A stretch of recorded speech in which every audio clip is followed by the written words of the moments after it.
नमस्कार। आइए बात करते हैं यहाँ पर सीधा आपकी उंगली के बारे में और उसके बाद आपके पर्वों के बारे में और फिर रेखाओं के बारे में, सबके बारे में बताऊंगा। सबसे पहले चलता हूँ मैं आपकी ज्ञान की उंगली के बारे में। यहाँ पर छोटी उंगली कनिष्ठा सूर्य की उंगली के प्रथम पर्व तक पहुँची है, यानी ये अपने आप में अगर सूर्य की उंगली के प्रथम पर्व से लंबी है तो जीवन के अंतर्गत ज़्यादा लाभ के चक्कर में आदमी नुकसान उठाता है। यदि बिल्कुल सूर्य की उंगली के बराबर लंबाई है तो व्यक्ति बुद्धिमान है, ज्ञानवान है। ऊंचाई कितनी प्राप्त करेगा ये सब भाग्य रेखाओं पर, सूर्य रेखाओं पर, पर्वतों पर डिपेंड करता है। कुल मिलाकर व्यक्ति के अंदर अच्छी बुद्धि होती है। छोटी तो है ही नहीं यहाँ पर। ये प्रथम पर्व मानसिक पर्व, और मानसिक पर्व आज भी पूरी तरीके से मजबूत दिखलाई पड़ता है, यानी आप बिल्कुल मानसिक स्थिति से पूरी तरीके से मजबूत है।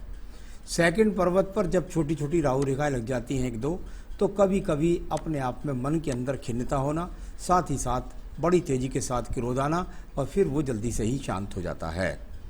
तो ये कार्य क्षेत्र के लोगों पर भी उतर सकता है, ऐसा भी देखने में आता है, क्योंकि यहाँ कनिष्ठा उंगली जो होती है वो आपके कार्य क्षेत्र के ऊपर आपके व्यवहार को बताने वाला सेकंड पर्व है। ये तीसरे पर्व की बात करता हूँ, ये धन का पर्व है। इस पर राहु रेखाओं का प्रभाव भी दिखाई देता है। सामान्य रूप से धन के आगमन है और कोई विशेष रूप से ऐसा नहीं दिखाई देता कि यहाँ पर वर्तमान में कोई आपको कोई विशेष रूप से धन की कोई नुकसान जैसी स्थिति दिखाई पड़े, उसको नहीं बोल सकता मैं यहाँ। अब बात करता हूँ यहाँ पर मैं आपकी सूर्य की उंगली के बारे में। सूर्य की उंगली यश मान सम्मान के लिए जानी जाती है। अगर इसके साथ कोई एक्सीडेंट्स नहीं हुआ है तो ये उंगली अपने आप में पतली पड़कर या टेढ़ी मेढ़ी होकर जब जब चलेगी, ऐसे व्यक्तियों को अपने कार्य क्षेत्र में बहुत उतार चढ़ाव का सामना, मन के अंदर खिन्नता, साथ ही साथ सम्मान के लिए संघर्ष होता है। ये तो उंगली का स्वरूप है। प्रथम पर्व से यदि देखता हूँ, थोड़ा बहुत कहीं ना कहीं बीपी का सामना करना पड़ता होगा, कुछ ना कुछ आंखों पर चश्मा लग चुका होगा। सेकंड पर्वत पर देखता हूँ कार्य क्षेत्र में विशेष सम्मान नहीं है, और थर्ड पर्व पर देखता हूँ तो परिवार का विशेष रूप से कोई बहुत बड़ा सहयोग नहीं है। चलिए अब बात करता हूँ मैं शनि की उंगली के बारे में। शनि की उंगली और आपके जीवन के अंदर इस उंगली का भी स्वरूप टेढ़ेपन पर है, साथ ही पतलेपन पर है। यानी इसका मतलब ये हुआ कि आपके जीवन के अंतर्गत यहाँ पर कोई स्थायी रोग नहीं है प्रथम पर्व पर, परंतु जो उंगली का स्वरूप है वो जब जब शनि की ढैया 7.5 ही आपके जीवन में आएगी तो आपको काफ़ी परेशानी होगी। उस समय आपको धन के लिए संघर्ष, स्वास्थ्य के लिए संघर्ष, ऐसी स्थितियाँ आएंगी। उन पर आपको विशेष रूप से अपने आप को मजबूत बनाकर रखना होगा। सेकंड पर्व जाना जाता है। अगर मैं यहाँ पर देखता हूँ तो ये रेखाएं कुछ हल्की हल्की अंदर की तरफ है, बहुत मोटी तो नहीं है, बहुत मोटा कर्ज तो नहीं कह सकता, लेकिन इतना जरूर दिखाई देता है कहीं ना कहीं छोटे मोटे कर्ज का सामना हो सकता है। ऐसी रेखा यहाँ पर है। साथ ही साथ धन के आगमन से पूरी तरीके से आप संतुष्ट नहीं हैं। तीसरा पर्व परिवार के संचालन के लिए होता है, वो आप बहुत बढ़िया तरीके से कर पा रहे हैं, कोई दूसरी चिन्ह यहाँ नहीं है। अब मैं बात करता हूँ बृहस्पति के प्रथम पर्व के बारे में। यहाँ पर कोई कोलेस्ट्रॉल शुगर का स्थायी रोग नहीं। सेकंड पर्वत पर बहुत ज़्यादा रेखाएं जब काट जाएं तो पति पत्नी के बीच में संबंधों में खटास होती है। ये इस प्रकार का पर्व पर यहाँ माइनस रेखाएं, राहु रेखाएं बता रही हैं। तीसरा पर्व संतान का होता है। संतान की सामान्य रूप से आप सब संसाधन का प्रयास कर रहे हैं और उनका सहयोग भी आपको मिलेगा, ये बताता है तीसरा पर्व। अब बात करते हैं आपके बुध पर्व के बारे में। बुध का पर्व और बुध के पर्व पर यदि आप देखेंगे तो जहाँ खड़ी रेखाएं हैं वहीं पर आड़ी रेखाएं भी हैं। हमारे विज्ञान के अंदर आड़ी रेखाओं का होना बहुत बुरा होता है। आड़ी रेखा कह दीजिए, राहु रेखा कह दीजिए, जो भी रेखा लगेगी आड़ी, वो आपके जीवन के अंदर निश्चित रूप से धन के आगमनों से संतुष्टि ना होना, इस प्रकार का संगत वर्तमान में भी अब इस समय पर बना हुआ है। यहाँ बात करता हूँ सूर्य पर्व के बारे में। सूर्य के पर्व पर आपको कई जगह ऐसा महसूस होगा जैसे ट्रायंगल्स बन गए हैं, कई जगह आपको लगेगा जैसे रेखाओं ने काट दिया है। कुल मिलाकर कहीं भी है कहीं भी स्पष्ट रूप से पूरी मजबूत रेखा नहीं है। उनको कहीं ना कहीं राहु रेखाएं भी काट रही हैं आड़ी तिरछी, कहीं ना कहीं कुछ ट्रायंगल्स बनता नजर आता है, कुछ त्रिभुज बनता नजर आता है, कुछ नक्षत्र बनता आता है। इसको कहते हैं हमारे यहाँ पर कंटक रेखाएं।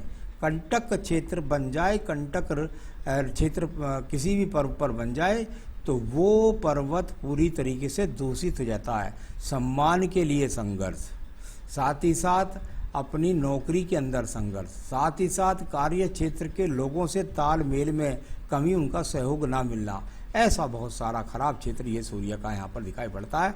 राज्य सरकार से लाभ नहीं मिलता और साथ ही साथ व्यक्ति को राज्य सरकार की जॉब भी नहीं मिलती, मिल जाए तो बहुत नीचे स्तर की मिलती है। अब बात करता हूँ आपके धन के पर्व पर। धन के पर्व की बात यदि करूं तो वहां भी संघर्ष है, लेकिन हल्की मध्यम रेखाएं भाग्य वाली यहां पर है। ये अच्छी बात है कि जैसी भी स्थिति में है, कुल मिलाकर कहीं ना कहीं भाग्य आपका थोड़ा वो चलता रहता है और आप अपने जीवन का संचालन करते रहते हैं। तो कुल मिलाकर बस ऐसा कह सकता हूं, सामान्य रूप से आपका भाग्य यहाँ पर साथ दे रहा है। आइए बात करता हूँ आपके बृहस्पति क्षेत्र के बारे में। बृहस्पति क्षेत्र को यदि आप देखेंगे तो छोटी बड़ी रेखाएं सब यहाँ पर कंटक रूप से विराजमान है, यानी अपने आप में आड़ी तिरछी काटने वाली रेखा, कोई उठती है, कोई गिरती है, कोई, तो यहाँ पर हो गया कंटक रेखाओं का प्रभाव बृहस्पति पर सूर्य पर्व की तरीके से। यानी कुल मिलाकर भगवान की पूजा में मन न लगना, धन का अच्छा सहयोग न होना, सही रूप से जीवन में तरक्की न मिलना, पत्नी के साथ तू मैं के संबंध, संतान सुनती नहीं, इस तरह की स्थितियां कितनी बार देखने में आती हैं। ऐसा बृहस्पति क्षेत्र जब खराब हो जाए तब। अब बात करता हूं मैं यहाँ पर आपकी हृदय रेखा के बारे में। अगर शुरू से आखिर तक आप अपनी हृदय रेखाओं को देखेंगे तो बहुत सारी आड़ी तिरछी काटने वाली रेखाएं यहाँ पर विराजमान मिलेगी। बहुत बुरी तरीके से पूरी रेखा कट जाए, स्वास्थ्य भी खराब, पत्नी का सहयोग नहीं, मन के अंदर बेचैनी, मन खिन्न रहता है, मन से प्रसन्न नहीं है, जीवन संचालन खुश नहीं है। तो कुल मिलाकर ये बहुत खराब रेखा यहाँ पर है। इसका हृदय रेखा से कोई संबंध नहीं है, हृदय रोगों से कोई संबंध नहीं है। यहाँ पर ये डबलिंग रेखा तब इस तरीके से जाके नीचे को गिरे, पत्नी का सहयोग नहीं हो पाता व्यक्ति के जीवन के अंदर। पत्नी के बारे में उसके दिमाग में रहता है कि या तो रंग रूप से या उसकी जॉब या शिक्षा के अनुसार कि मेरे को अनुकूल पत्नी नहीं मिल पाई, ऐसा से बोल देते हैं। चलिए अब बात करता हूँ आपके शुक्र पर्व के आपके अंगूठे के बारे में। यहाँ पर देखिए पूरा अंगूठा बहुत आड़ी तिरछी रेखाओं से है। शुक्र पर्व पहला पर्व जब आड़ी तिरछी रेखाओं से प्रभावित हो जाए, व्यक्ति मानसिक रूप से इसलिए व्यस्तित रहता है कि उसके संसाधन अच्छे नहीं है, उसके पास लग्जरियसता की बहुत कमी होती है। साथ ही साथ व्यक्ति आकर्षण के लिए हमेशा एक तरह से भूखा रहता है। सेकंड पर्वत पर ये रेखाएं हो तो बिना वजह व्यक्ति दूसरों से इलझता है और बिना वजह की बहस करके अपना समय भी खराब कर लेता है। आइए बात करता हूं मैं यहाँ पर आपके मंगल प्रथम पर्व के बारे में। प्रथम मंगल पर्व बहुत सारी आड़ी तिरछी रेखाएं आपस में काटती हैं, लेकिन संघर्ष रेखाएं यहाँ पर दिखाई देती हैं। भले ही आड़ी तिरछी रेखा है, लेकिन इसके निकल कर के रेखा सीधे पहुँचे। शनि पर्व को आप मेहनत करते हैं, मेहनत से धन प्राप्त करते हैं, आप अपने कर्म के लिए लगातार प्रयासरत रहते हैं, लेकिन सारी रेखाएं काटकर आयु रेखा को काटें, आपकी भाग्य रेखा को काटें, आपकी बुद्धि रेखा को काटें, आपकी सूर्य रेखा को काटें, कुल मिलाकर सबको काटें। व्यक्ति सम्मान के लिए भी लड़ रहा है, व्यक्ति धन के लिए भी लड़ रहा है, व्यक्ति स्वास्थ्य के लिए भी लड़ रहा है, व्यक्ति बुद्धि से भी लड़ रहा है। सभी प्रकार से ये बहुत अच्छे चिन्ह यहाँ पर दिखाई नहीं पड़ते। अब बात करता हूँ मैं इसके बाद में आपकी रेखा की, और वो रेखा है आपकी बुद्धि रेखा। अगर उसको शुरू से देखें आखिर तक तो लगभग ये 40 वर्ष तक तो एक तरह से डबलिंग और दीप जैसी स्थिति को ही दिखाने वाला चिन्ह यहाँ पर दिखाई दिए। यानी कुल मिलाकर बुद्धि के अंदर कहीं भी आज तक भी शांति नहीं है।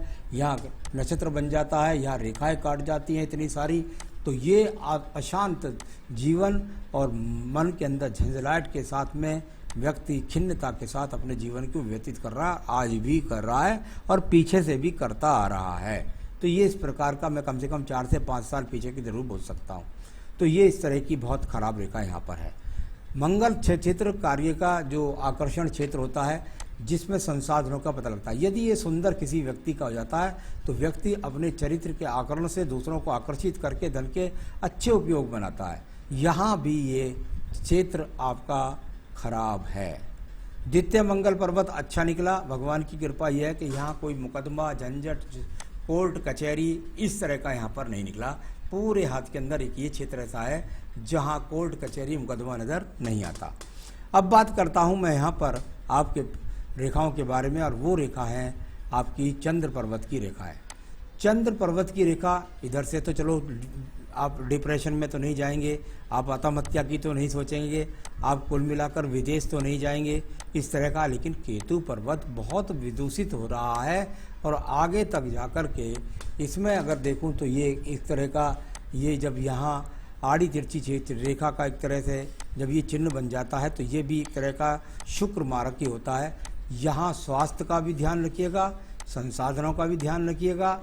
ये इस तरह का क्षेत्र लॉटरी क्षेत्र में बिल्कुल लाभ नहीं देता। केतु क्षेत्र नुकसान दिला देगा, आप झटके के धन के चक्कर में भारी धन का नुकसान कर लेंगे। ऐसी सभी रेखा यहाँ पर मौजूद हैं। अब बात करते हैं इसके बाद में हम आपके यहाँ पर कोई व्यापारिक रेखा नहीं है। बुद्ध रेखाएं आपस में एक दूसरे से झगड़ती चली जाती हैं। बुद्ध रेखाओं का आपस में किसी भी प्रकार का कोई भी व्यापार करने का संकेत नहीं है। यहाँ पर बहुत ज़्यादा एक तरीके से अगर आप व्यापार के लिए प्रयास करेंगे तो बहुत भारी नुकसान का सामना आपको करना पड़ेगा। ये बिल्कुल सब स्वास्थ्य को खराब करने वाली और मानसिक विकृति को करने वाली रेखाएं हैं, उल्टी सीधी सोच में ले जाने वाली रेखाएं हैं। आइए बात करता हूं आपके भाग्य रेखा के बारे में। यहाँ पर अगर आप देखेंगे तो एक भाग्य रेखा पहले ही चलती है, यहाँ से चली इस प्रकार से, यानी लगभग ऐसा कह सकते हैं 32, 34, 35 वर्ष तक अगर ये दूसरे हाथ में भी रेखा है तो यानी व्यक्ति का जीवन एक अलग नौकरी में रहा लगभग 30 वर्ष तक या 32 वर्ष तक। उसके बाद दूसरा थोड़ा सा दूर स्थान से जाकर के जॉब के लिए प्रयास किया और फिर ये रेखा यहाँ से चलती चली गई और यहाँ लगातार बहुत अच्छी नहीं चली। इसको बहुत सारी आड़ी तिरछी रेखाओं ने काटा, यानी जीवन में मुझे नहीं लगता कहीं आपको शांति दिखाई दी हो। तो दूर स्थान से भी जुड़े, जॉब भी की, लेकिन कहीं भी आपको मानसिक शांति जीवन के अंदर नहीं रही होगी, इसमें कोई भी शक नहीं है। तो ये बहुत यहाँ पर रेखाएं खराब निकली। अब बात करता हूँ इसके बाद में आपके पास कोई मंगल रेखा बहुत मजबूत सपोर्ट नहीं है, जिसके कारण कह सकता हूँ कि आपको बहुत ज़्यादा साहस कहीं से मिला हो, ऐसा भी नहीं दिखता। शुक्र पर्व है, उस पर भी बहुत ज़्यादा रेखाएं, मार्वल्स रेखाएं, चटकदार रेखाएं, एक्स के चिन्ह, दीप चिन्ह बहुत सारे बने हुए हैं, यानी कुल मिलाकर संसाधनों के लिए आज भी संघर्ष जारी है। आइए बात करता हूं मैं आपकी आयु रेखा के बारे में। यहाँ पर आपकी आयु रेखा और ये इस तरीके से यहाँ पहुँच गई लगभग देखें तो ये ऐसे समझिए 52 वर्ष तक। लेकिन आयु रेखा को कभी भी यहाँ से नहीं पढ़ा जाता। आयु रेखा को हृदय रेखा की लंबाई, बुद्धि रेखा की लंबाई, साथ ही साथ इसके बाद आयु रेखा की लंबाई, इसका गणित लग के मुझे लगता है लगभग अभी 72 तक आगे भी ये रेखाएं बढ़ती रहती हैं। तो कुल मिलाकर 72-75 के आसपास आयु रेखा और अभी आगे भी इसके बढ़ने के चांस, इसको कोई भी गणितज्ञ सही नहीं बता सकता, उस बारे में किसी प्रकार की चिंतन की कोई ज़रूरत नहीं है। तो ये सब मैंने रेखाएं आपके हाथ की पढ़ी, जो मुझे कोई अच्छा दिखाई नहीं देता, लेकिन फिर भी चलिए आपका सवाल है उसको देख लेता हूँ। आपने कहा any progress of promotion from job, जहाँ आपका 52वां वर्ष है, मैं बताता हूँ कहाँ है 52 आपका, जहाँ ये आपका लगभग ऐसे समझिए कटी रेखा, इसके बाद एक साइड की रेखा निकली और इसके बाद सपोर्टिंग और 2 एक्स भी बनते हैं।